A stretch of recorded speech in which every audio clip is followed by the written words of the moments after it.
Hi there, it's Jennifer, and as you can tell from the title of this video, this is my journey to walking a full marathon. So Journey to 26.2 is going to be a series I'm going to put up of different things that I'm focusing on and thinking about as I'm getting ready to do a full marathon in January of 2016. Now keep in mind, as I mentioned before, I'm a walker.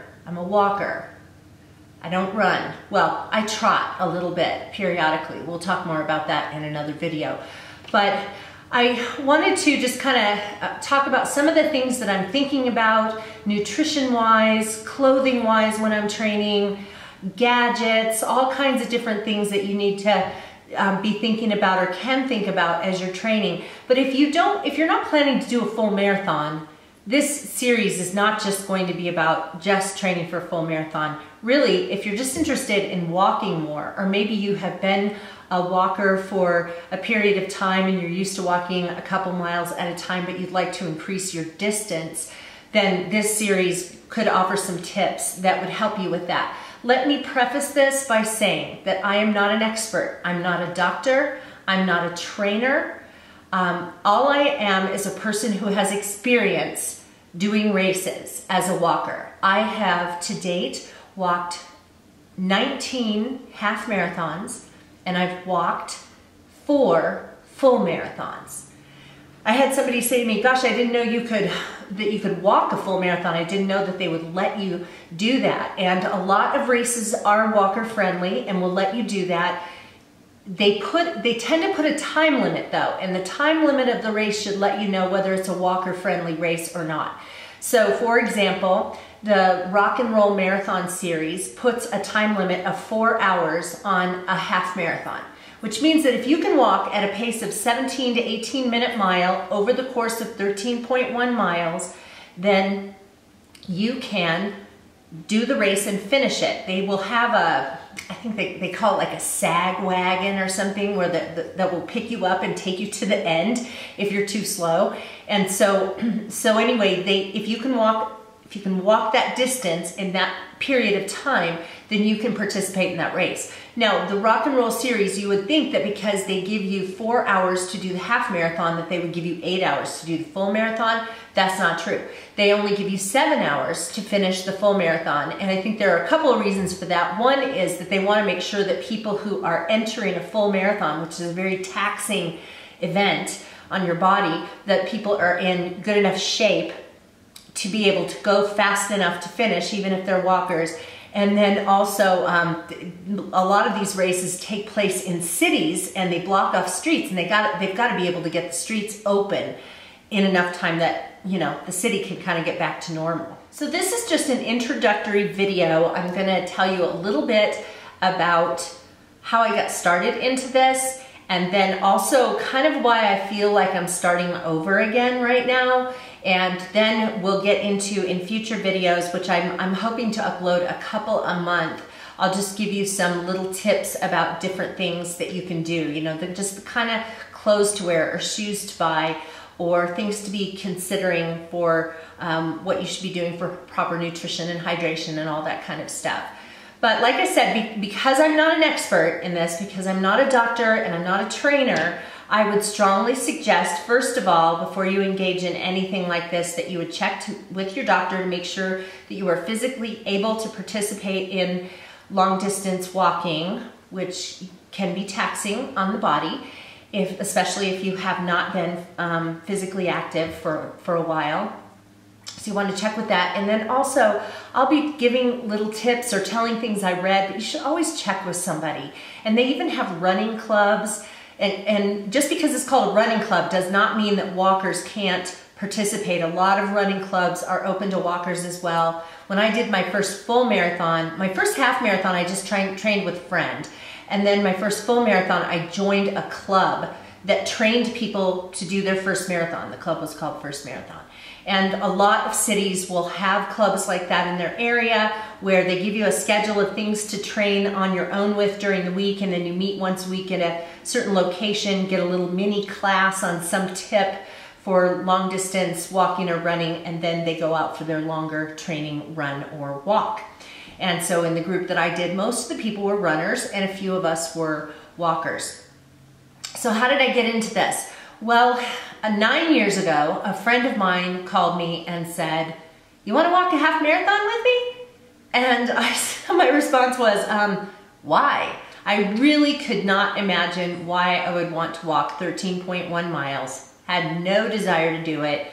And the reason I got into it, the reason I agreed was that I was living in the Phoenix area at the time. It's a huge city. She lived about as far on the other side of town from me as she could.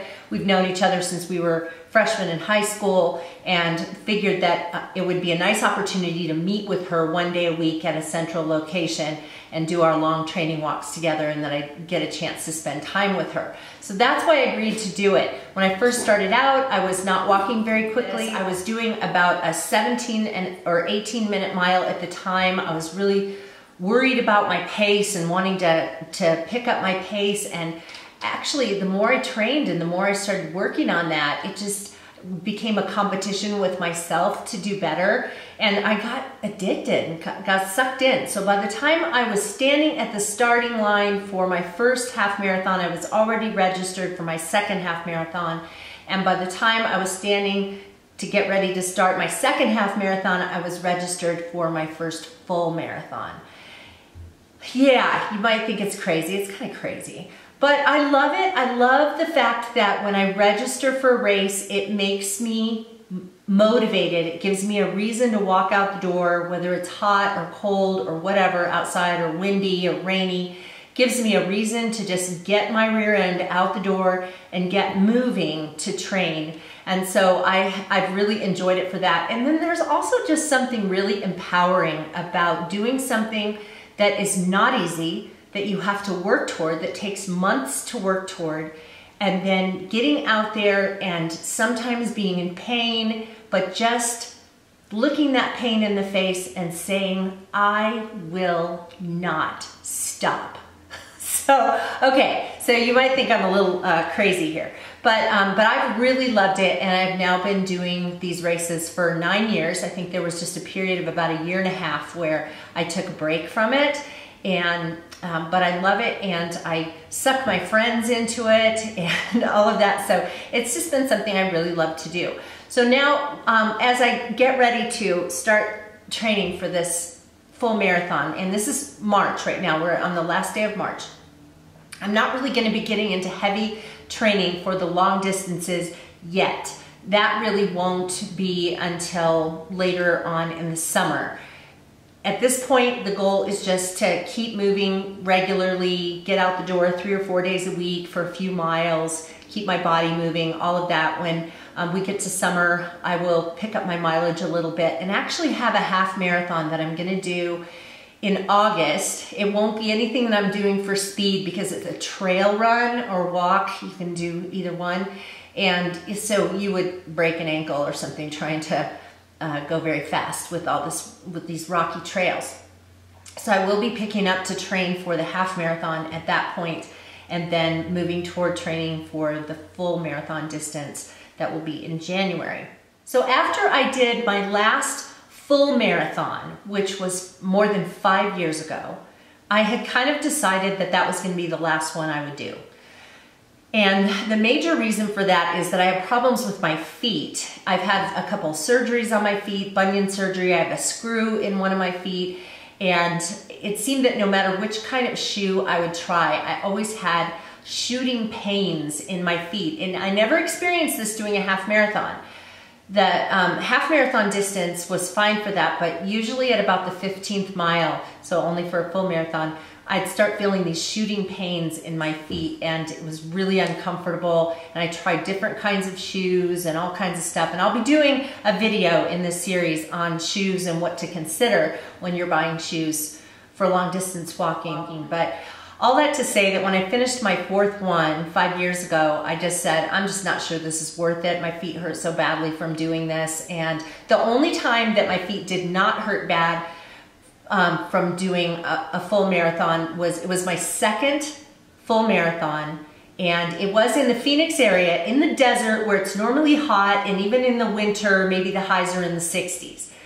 But for some reason, it was really cold that year. We had a cold snap down there. It was 28 degrees at the start of the race. And when I was finishing the race at about 1 o'clock in the afternoon, it takes 6.5 hours to walk at the pace I walk at, which is about a 14 and a half minute mile.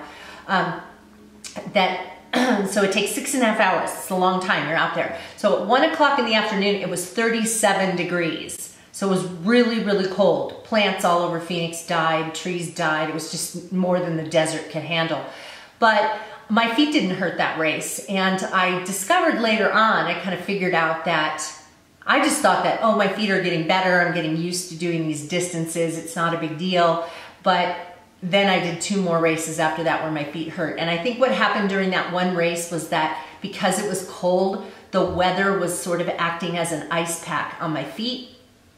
And, you know, just helped them not to hurt. So I thought that would be the end of it for me until just a couple of years ago when I discovered another kind of shoe, which I'll tell you about in another video, that has made it so my feet don't hurt. And I thought, well, okay, so maybe I can do another full marathon.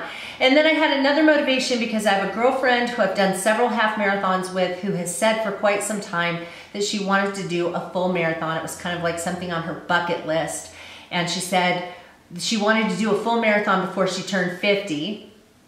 And then 50 came and went for her, and then for me. And so at this last race, half marathon race that I did this past January 2015, I was asking her, do you still want to do that? And she goes, well, I do, but I don't know. I don't know if I'm getting too old. And I just said, you know what? Let's just do it. And neither one of us are getting any younger, so we might as well just do it now. So we were able to get an early bird special to sign up. A lot of full marathons can cost, you know, like 180 bucks or something to sign up for a full. But because we got in on the early bird special, we paid $70. So we figured, hey, you know, why not? So here we are, signed up and committed to this race. So that's kind of why I'm doing it. But I mentioned earlier in this video that I sort of feel like I'm starting over, kind of starting at square one. And I kind of am. And it's because I did something stupid in my training for the last half marathon, and I'm gonna do another video in this series that's about mistakes in training. So I won't go into detail about that, but I injured myself. And I got to the half marathon and started out the race and felt okay. I usually trot a little bit, just a light jog at the beginning of every mile. So when we hit every mile marker, just kind of run a little bit, like for a minute, and then go back to walking. And when I ran at the beginning of the first, say, 3 miles, I thought, oh, something doesn't feel right.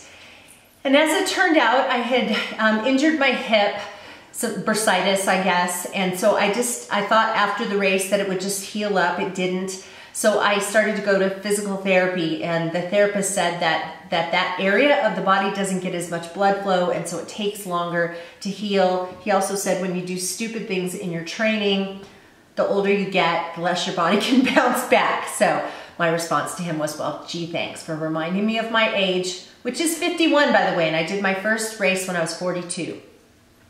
So, so all of this to say that I would go out for even just 2 miles and my hip would hurt.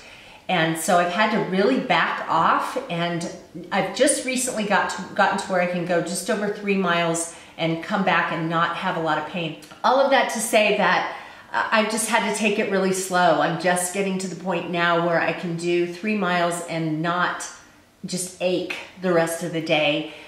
So I'm really starting from square one. So that really is kind of where I am. And if you're a person who has not been physically active and you want to start being physically active, I wouldn't necessarily recommend saying, I'm gonna do a full marathon 5 months from now. You really need some time to get your body acclimated to moving again.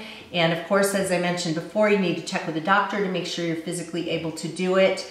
But really just getting out the door for a couple of miles, and maybe not even a couple of miles. I was just recommending to a friend of mine not too long ago she used to do half marathons and she kind of got out of it. And I just said, just get out the door for 10 minutes. Just go for 5 minutes one way and 5 minutes back, and just start to move your body again. There's someone that I'm going to talk more about in terms of resources for training, who's a guy named John Bingham.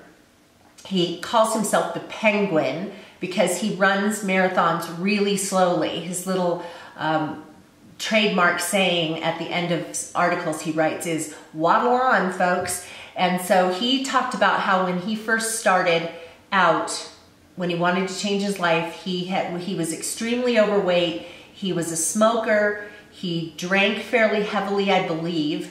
And he just decided he was sick of it and that he wanted to kind of start making some changes, and he wanted to run. And so he went out the door of his house and he ran to the end of his driveway, and then he turned around and ran back.